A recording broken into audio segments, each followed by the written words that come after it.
मनीष इस बीच निशांत हमारे साथ जुड़ रहे हैं सीधा भारत मंडपम से। मनीष, इस वक्त अपडेट क्या है? आप बताना चाह रहे हैं कि कुछ खास है वहां पर? जी बताइए।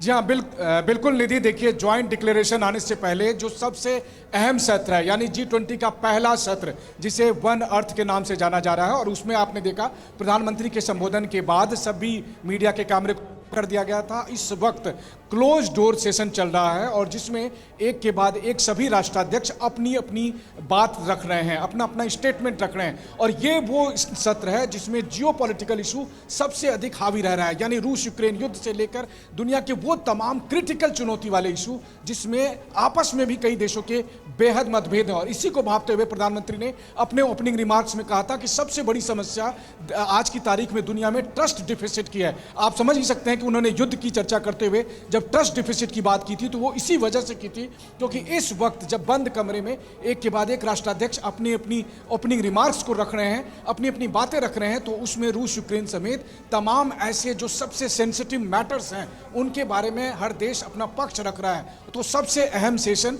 इस वक्त G20 का चल रहा है, पहला सेशन जिसमें जियोपॉलिटिकल मुद्दे हावी हो रहे हैं। और वैसे भी आप देखिए, भले ही G20 आर्थिक मंच रहा हो, लेकिन पिछले 2-3 साल से हम देखते आ रहे हैं कि किस तरीके से जियोपॉलिटिकल मुद्दे इसमें हावी होते आए हैं। और इस वक्त जो तमाम सदस्य देश हैं उनके राष्ट्राध्यक्ष या उनके दूसरे डेलीगेशन के प्रतिनिधि इस वक्त जो अपनी बात रख रहे हैं उसमें वही जियोपॉलिटिकल एजेंडा। तो मनीष, आप ये कह रहे हैं कि मनीष, जिस बात की आशंकाएं जताई जा रही थी कि G20 का वैसे मकसद तो है फाइनेंशियल स्टेबिलिटी, क्लाइमेट चेंज पे बातें होती हैं, सस्टेनेबिलिटी पर बात होती है, लेकिन जो पिछले 1.5 साल से वॉर चल रही है दुनिया के एक हिस्से में, उसने तमाम मुद्दों पर वो हावी हो गई है और वो G20 में भी दिख रही है।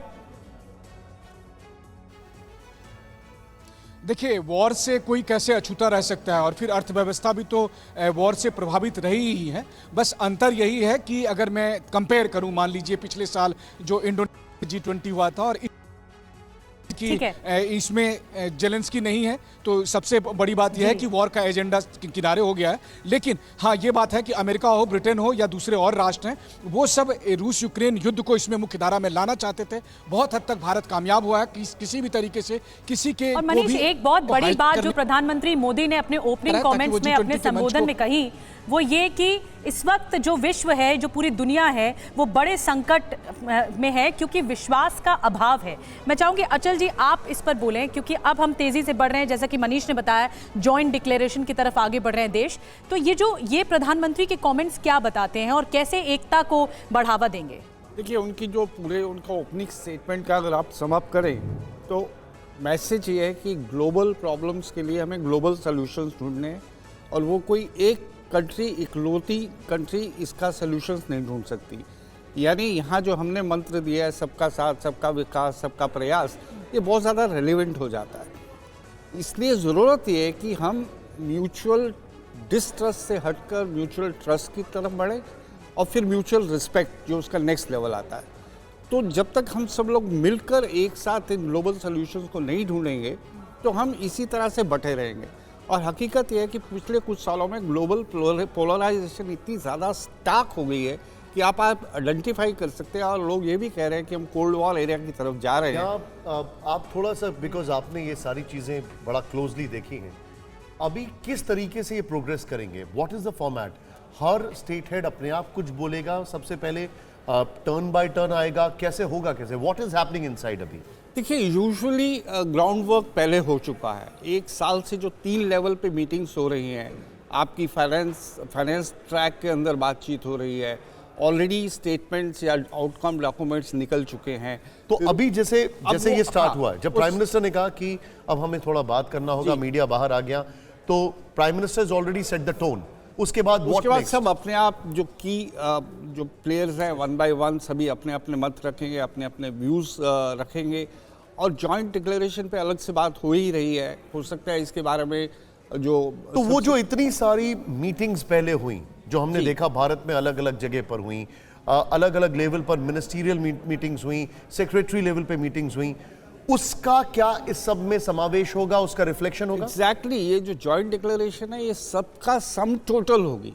अब ये नहीं कि जो ऑलरेडी हमने स्टेटमेंट फाइनेंस ट्रैक की आ चुकी है, फाइनेंस मिनिस्टर्स की, फॉरेन मिनिस्टर्स की, ये आ चुकी हैं, लेकिन इन्हीं का जो सम टोटल है वो यहाँ आएगा, और अब तक वो सब ऑलमोस्ट। सर, इस पर बात कर लेते हैं। मनीष झा हमारे साथ हैं। मनीष, क्योंकि आप वहां पर मौजूद हैं, मुझे ये बताइए, ज्वाइंट कम्युनिक को लेकर बहुत चर्चा हो रही है और जितनी भी मीटिंग्स हुई हैं अभी तक 200 से ज्यादा जिन मीटिंग्स का जिक्र आता है उनमें किसी बहुत मुश्किल, ये बताया जा रहा है, इफ आई एम रॉन्ग आप प्लीज करेक्ट कीजिएगा, बहुत मुश्किल से किसी एक मुद्दे पर सहमति बन पाई है उन मीटिंग्स में। तो अब ये ज्वाइंट कम्युनिक बहुत अहम है, बहुत अहम है, और इसको लेकर क्या जानकारी है? आम सहमति किन किन मुद्दों पर बन चुकी है? बिल्कुल, देखिए, हम अपने दर्शकों के तमाम कंफ्यूजन को दूर करने के लिए एक बार रेफर करेंगे। आपको याद होगा कि कल जब मैंने खुद भारत के शेरपा अमिताभ कांत से इसको लेकर बात की थी तो उन्होंने दो बातें अहम कही थी। उन्होंने कहा था कि बना लिया ड्राफ्ट को लीडर्स समिट में पेश करेंगे।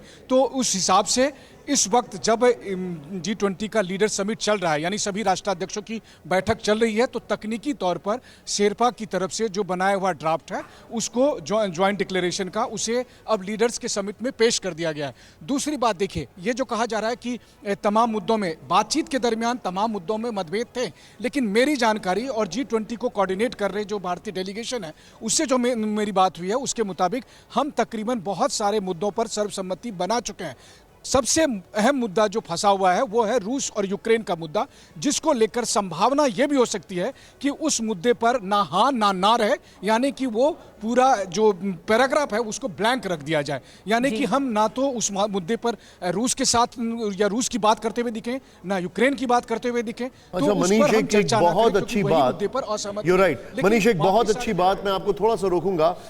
जो हमने देखा, जो हमने ऑब्जर्व किया कि प्रधानमंत्री ने उससे शुरू किया मोरक्को से, जहां पर एक बहुत बड़ी नेचुरल कैलामिटी आई है।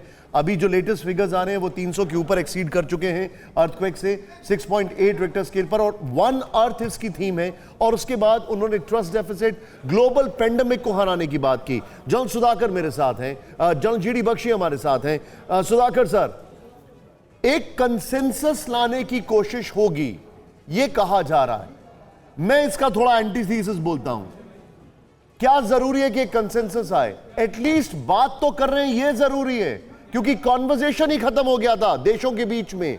कम से कम G20 पे वो स्केल अप करके, वो प्लेटफॉर्म देकर बात कर रहे हैं। वो कंट्रीज आई जो अभी तक आ नहीं थी, barring the spoiled sport like China, लेकिन बाकी कंट्रीज तो आई हैं। I think this is a victory in itself. Nishant, bang on. मैं आपके साथ ज्यादा एग्री नहीं हो सकता हूं। आप बिल्कुल straight, you have hit the nail on its head. आज के दिन में अगर आज का स्थिति को समझने की कोशिश करेंगे हमारे व्यूअर्स को, उनको इतिहास में 20th सेंचुरी में देखना पड़ेगा बाइपोलर वर्ल्ड का क्या स्थिति था।